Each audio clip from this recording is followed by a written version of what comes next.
Russell Westbrook deserves better than this in his best moments. The former MVP remains one of the most electrifying forces in the NBA. So, why is he still a free agent? For the first time since 2008, the NBA season might tip off without Russell Westbrook. After spending a year with the Denver Nuggets that saw him develop a reliable partnership with superstar Nikola Jokic, the mercurial point guard decided to opt out of his contract this summer, purportedly due to the Nuggets' lack of a plan for him going forward. Given his stature in the league and his solid play in Denver, Russ likely expected to find other suitors. Instead, we're less than a week out from tip-off, and Westbrook remains a free agent. In his prime, watching Westbrook charge down the court felt like watching a Mack truck plow into minivans, that rare hooper whose dunks seemed like they'd separate rim from backboard. He averaged a triple-double 3 seasons in a row in Oklahoma City and ran the feat back a 4th time with the Wizards during the 2020 to 2021 season.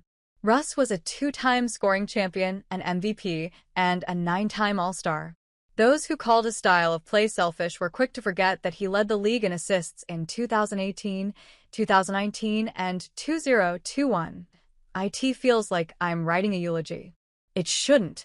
Russell Westbrook isn't dead, nor has he officially retired or suffered any sort of career-ending injury.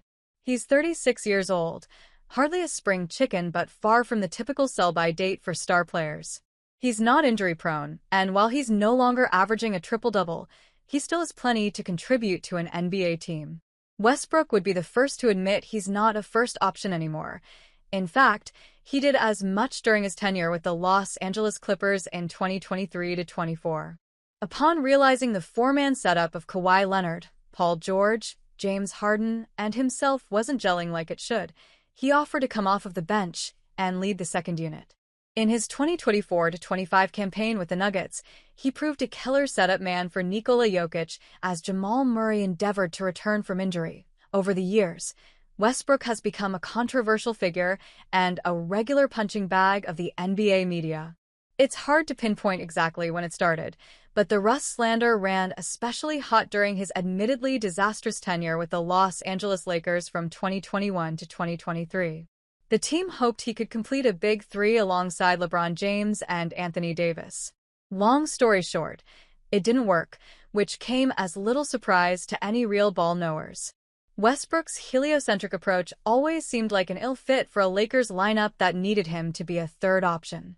It was a lose-lose situation for everyone involved. Westbrook was stuck floundering in a system ill-suited for his style of play, while the Lakers burned through a season and a half of late-career LeBron with nothing to show for it.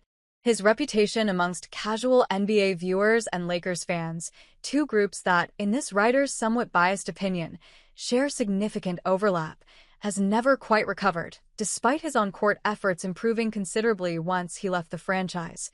Westbrook is far from immune to criticism, of course, and he didn't leave Denver on the best note.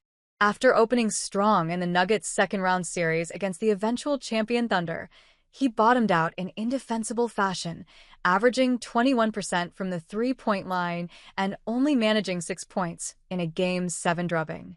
His big personality can, at times, be grating on and off the court, and he does struggle to fit into more democratic systems of play. Perhaps the biggest knock on late-career Russ is that he's streaky. This is a guy who dropped 29 on the Thunder in the regular season, and then got held to single digits against them during the playoffs more than once. That same player threw up a measly 5 points against the Clippers in December, only to be the deciding factor that secured the Nuggets the win against them in a 7-game playoff series. Performances like the latter are why GMs pay players, but they need to know they're going to be getting what they're paying for. Despite this, Russ has by all accounts a good reputation in NBA locker rooms. Last week, while addressing rumors of a potential reunion in Houston with his former OKC running mate, Kevin Durant said, "I think he deserves to be in the NBA right now. I think he deserves to walk out of the NBA on his own terms." Yeah, a reunion would be dope. Earl Watson, another of Westbrook's former teammates, who now serves as an assistant coach at the University of San Diego, recently deemed Russ the most misunderstood player in the league. Allen Iverson has long called Westbrook the player who most reminds him of himself, and while he's mostly referring to Brody's style of play, It's hard to not notice the parallels in how fans and media treated both players during their respective careers. What Russ lacks in consistency, he makes up for in durability and veteran savvy, and even his biggest detractors would never deign to call him lazy. On a bad night, he'll hustle like hell for 15 minutes off the bench and at least wear the opposing squad down. On a better one, he's a spark plug that can supercharge a team's engine from AV8 to AV10. There are a number of teams who lost point guards to injury in the last year, from Durant's Rockets to the Dallas Mavericks, Indiana Pacers, or Milwaukee Bucks. The Sacramento Kings have long been rumored to have interest, and there were brief rumors that the Celtics might tap him. Russ isn't a player you want to prioritize over developing a young point guard, but he could absolutely make for a solid second option while they get their minutes in. And for teams staring down seasons that already don't seem to count in the absence of star players, he's a Hail Mary option with the potential for a high reward at a bargain rate. It's a strange and sad fate for a player of his caliber to have lost a game of musical chairs this summer, especially with what seems like a real abundance of chairs, even this late into the offseason. Then again, when I think about Russell Westbrook, what I often find myself thinking about is the dignity with which he's always carried himself.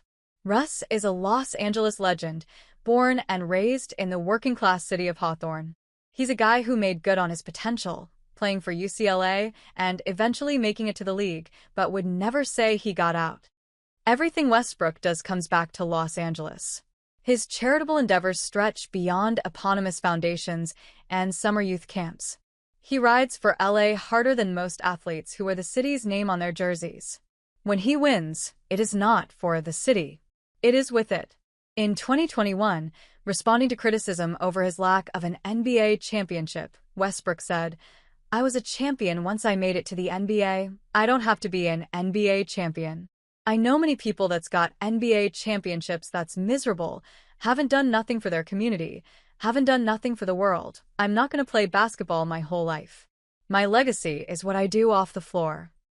If this seems like an emotional way to write about an athlete, I'd argue that Russell Westbrook is an emotional player and that chalking up his worth to a stat line is akin to describing a Rothko painting as a couple of red squares. I understand finding a player frustrating, but I feel for those who say they love hoops but don't understand Russell Westbrook.